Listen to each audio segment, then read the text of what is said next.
పవన్ కళ్యాణ్ గారికి సంబంధించి ఆయన సెక్యూరిటీ గార్డ్కి ఒక చిన్న సంఘటన జరిగింది. చిన్నదని చెప్పుకోలేము, చాలా అంటే చాలా పెద్ద సంఘటన అనే చెప్పుకోవాలి. నిజం చెప్పాలంటే ఆయన చెప్పే విధానంలో చూస్తుంటేనే భయంకరంగా ఉంది. ఒక వ్యక్తి, రాజు అనే వ్యక్తి వాళ్ళ బంధువులలోనే ఆయన ఇంటి పైన దాడి చేయడానికి ముందుకొచ్చాడంట. అంటే ఆస్తి పరంగా అనుకోవచ్చు, లేదా అక్కడ డబ్బుల విషయమే కావచ్చు, ఎన్నో విషయాలలో వాళ్ళకి ప్రతిసారి గొడవలు జరుగుతూ ఉండేవంట. వెంకట్కి, వాళ్ళ భార్యకి, అండ్ అలాగే అపోజిట్లో ఉన్న రాజు అనే బంధువు ఎవరైతే ఉన్నారో ఆయనకి వెంకట్కి ఎప్పుడు గొడవలు అవుతూనే ఉన్నాయంట. ఆయన మీర్పూర్లో ఒక చిన్న ఇంట్లో ఆయన ఉండేవారంట. ఆ ఇంటికి వచ్చి అలా ఇంటి పైన రాళ్ళు వేయడము, అలాగే ఆయన ఇంటిపైన ఇసుక వేయడము, ఇటకరాళ్ళు వేయడం, ఇలాంటివన్నీ చేస్తున్నాడంట రాజు. అయితే వాళ్ళ భార్య వచ్చి ఎందుకు ఇలా చేస్తున్నాడు ఏంటి అని అడిగితే కోపంలోనే నేను అంతా చేస్తున్నాను అన్నట్టుగా అని రాజు అయితే వాళ్ళకి హస్బెండ్కి చెప్పారంట.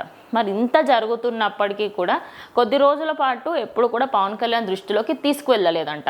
తర్వాత అరే ఎందుకు ఇట్లా అవుతుంది ఏంటి అని చెప్పేసి ఆరా తీస్తే ఆయన చెప్పిన విషయం ఏంటంటే ఈగోలు, కోపాలకు పోయి ఇద్దరు ఇలా కొట్టుకొని ఉన్నారంట.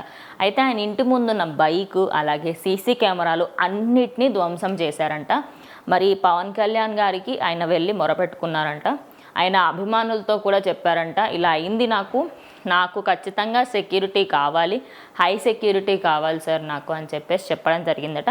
దానిపైన పవన్ కళ్యాణ్ కూడా స్పందించారు అన్నట్టుగా అయితే తెలుస్తోంది.